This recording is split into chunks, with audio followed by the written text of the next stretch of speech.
Hi, I'm Darren and welcome to Level Up Double E Lab. Well, I've completed the modifications to my transmitter to add the Max 9814 microphone amplifier, and I finished the modifications to the microphone. Let's see how it all turned out.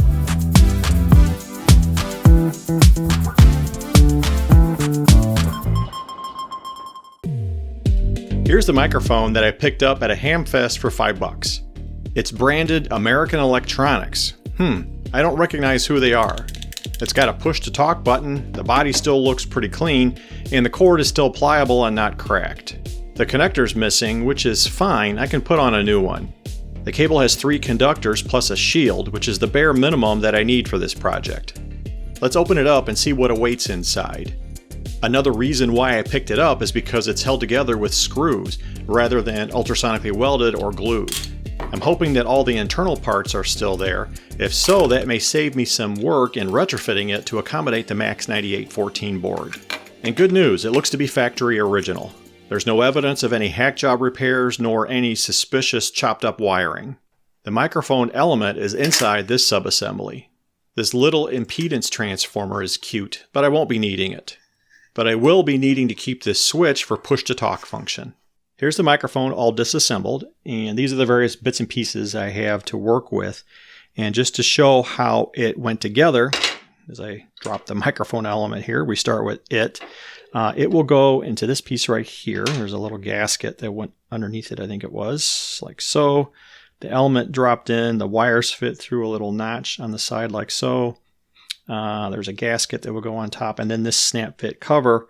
And together this would make a little assembly that then would fit inside this half of the housing. There's a piece of foam that goes like so, and then this piece of metal mesh, probably a pop shield, would go in.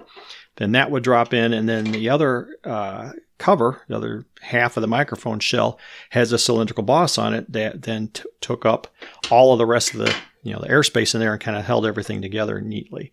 I do want to preserve as many of these pieces as I can so that I'm not fabricating a bunch of stuff, but the basic problem, get those pieces out, is pretty simple. This is the Max 9814 board, and that aperture is pretty large, so that would just float around in there.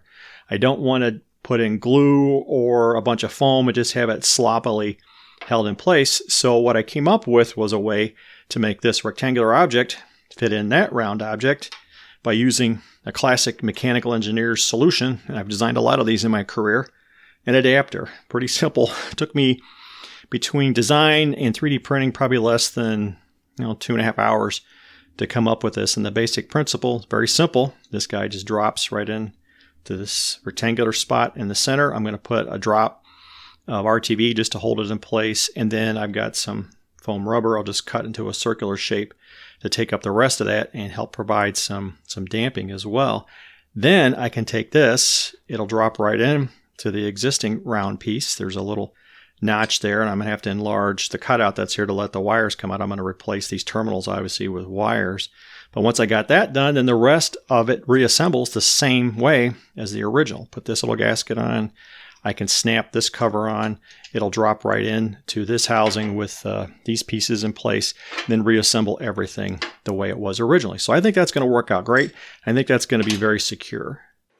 I scrounged around my workshop and I couldn't find any RTV or super glue, so I decided instead just to go with hot melt. I only need a dab, and hot melt does set up real quick. And since there's no need for me to talk over the rest of the assembly, here it is in ASMR.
One quick comment about the connector though. I only need 4 pins, but I don't have any 4-pin connectors handy.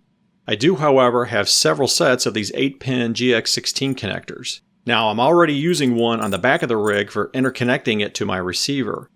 I'll use this pinout scheme to prevent any mishaps in case someone plugs the interconnect cable or the microphone into the wrong socket. I finished all the wiring connections in the microphone and it's ready to test out. So for the test circuit, I got my 2718 power supply set to 3.3 volts. I've got the output connected to my Signalant, but I do have a 4.7K resistor here just to put some load on the output of the amplifiers. And then to test the push-to-talk function, I just grabbed some LEDs from my parts bin and I had a pack of 3. I've wired up the center one to push-to-talk. Now, because the push-to-talk is just grounding the PTT input, so there needs to be some power and a load connected to it. Of course, a dropping resistor to limit the current on the LED is in the circuit as well. So when I key the mic, we'll see the LED, the center one. Get this wire out of the way here. See that center one light up. One last thing before I hook up the power, I did set the offset on my Signalant. I set it down a little bit because remember, when we connect up the power, there's a DC offset, and I've got the scope set in DC mode. So we'll see that jump up to about 1.2 volts. And then immediately we should hear audio, or should see the effective audio being amplified through the microphone, because the push-to-talk does not engage the power to the board. It's always powered. So we'll see an output no matter what. So here we go. Let me connect it. It's a little awkward.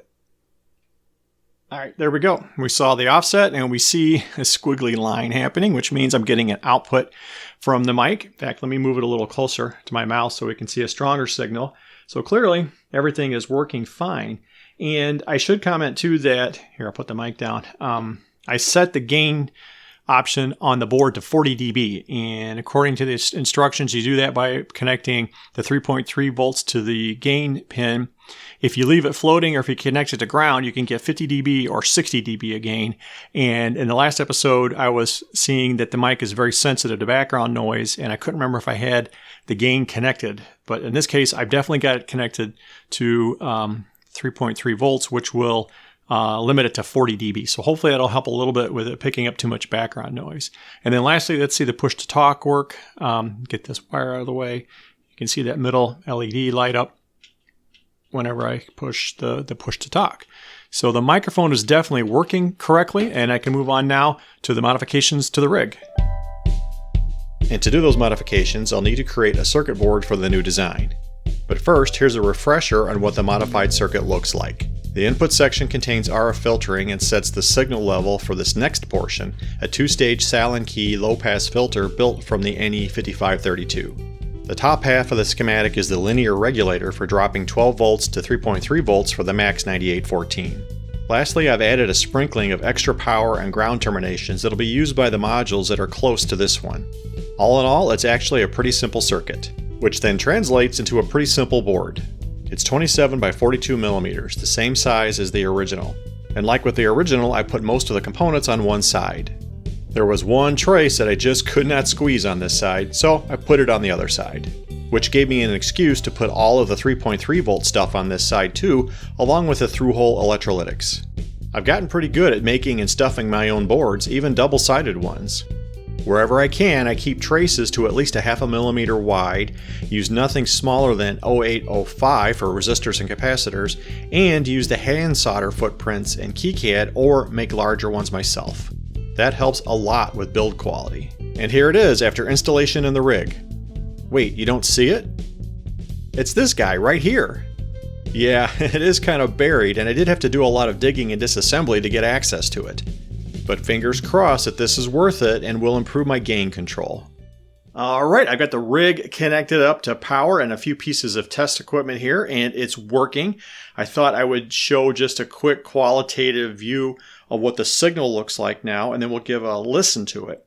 So in order to do all that, I had to hook up a dummy load, and I've tapped into the rig here. You can see the coax coming out and going over here. There's a small 50 ohm dummy load right here, I'm tapped into the output of the RF preamp. I don't need to drive the final amplifier for this test. Certainly, it's much easier to work with lower levels of power than higher levels of power. And because I am working with lower level of power, I can use my AirSpy HF Plus. You can see it right here with a simple whip antenna, loosely coupled, we would call that, to the small amount of RF energy that's leaking out from the dummy load. And then I can look at it on SDR console, and you can see that, of course, on the screen to the laptop over here. I got the rig set to 7.25 megahertz. It's on the 40 meter amateur band. I wanted to find a spot where even that simple whip antenna wasn't going to pick up anything strong, and that seems to be open right now. And of course, I got the signalant here in the background. Let me try to point to it, get my finger on the screen right there. Connected with a 10-to-1 probe to the dummy load just so I can take a look at the signal itself, and mostly just to verify that it was actually working. And it is working. Let me grab the mic and key it up.